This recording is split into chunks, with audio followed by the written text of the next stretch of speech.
Good morning, everyone. Good morning, Father. Today I'd like to start by addressing the elephant in the room. What's that elephant? Well, it's that this particular set of readings deals with the apocalypse. It hints at it.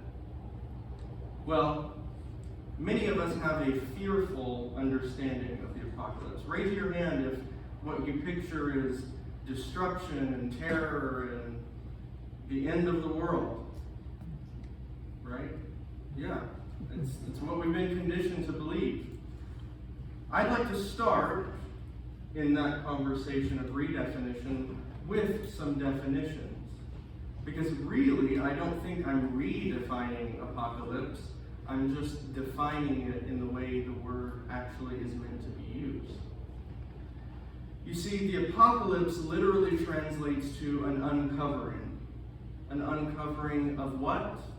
Well, the eschaton, if we're talking about eschatology, which is a theology, an understanding of the end of the world. Or, as eschaton is properly translated, the goal.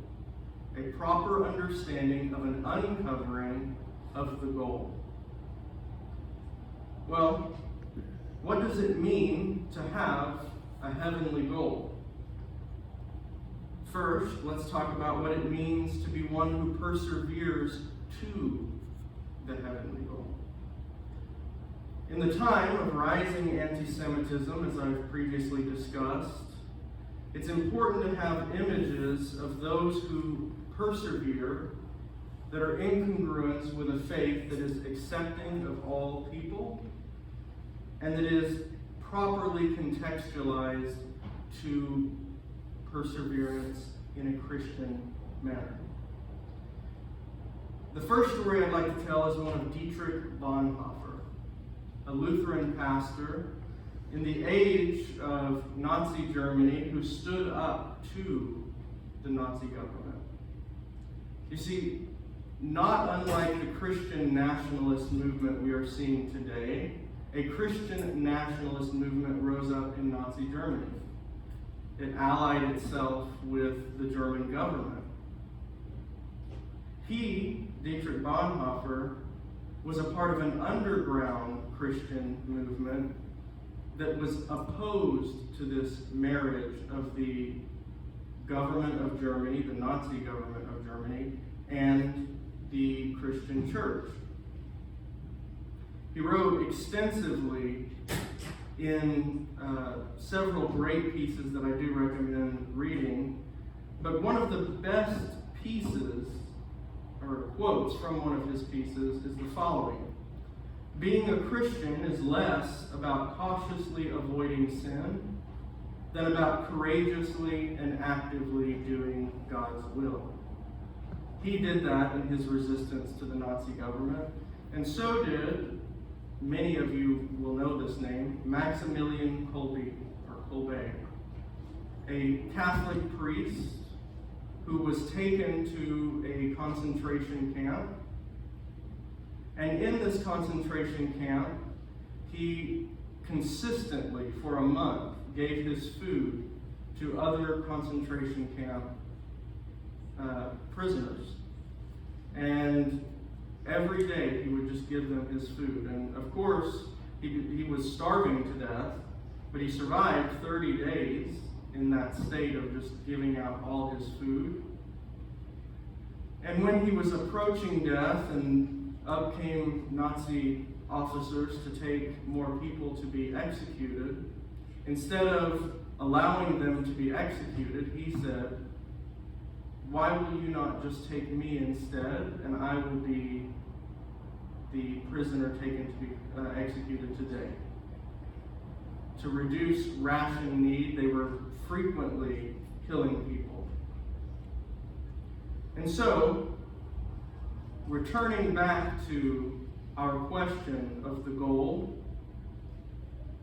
can be seen in the company of saints, in those that have gone before and acted courageously in doing God's will. How do we live into this call? It starts with an action not necessarily a belief. You see, I would pose to you that it's more important to serve your neighbor, to actively and courageously do God's will, than it is to have a proper or right belief. God's will is a will of action.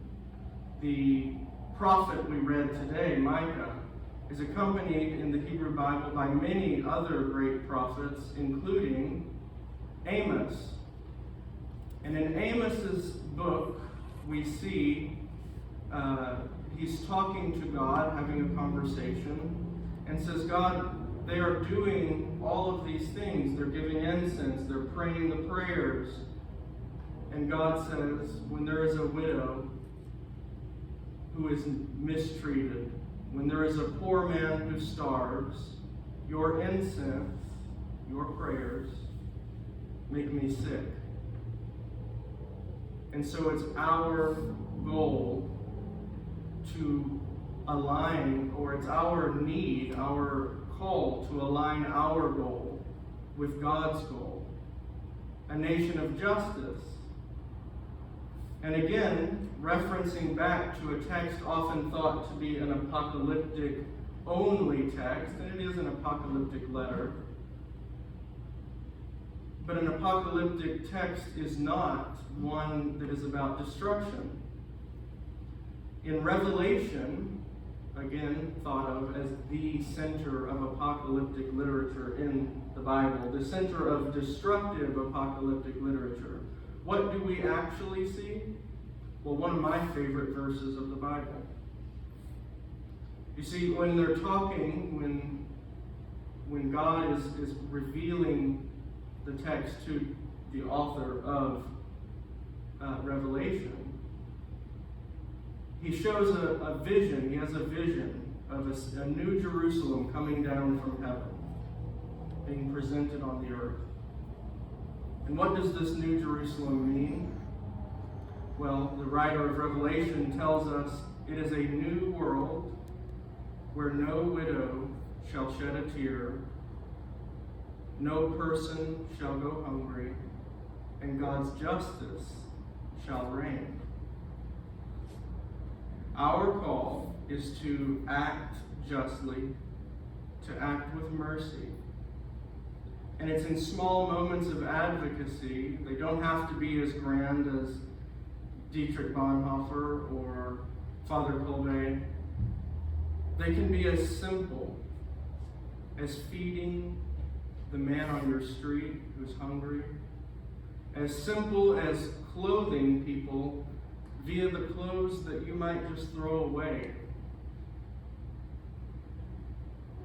Our call is to find ourselves in the company of saints. Our call is to persevere. And so I ask you to ask yourself today, what is the small thing I can do? The smallest thing I can do to persevere and to find myself in the company of saints.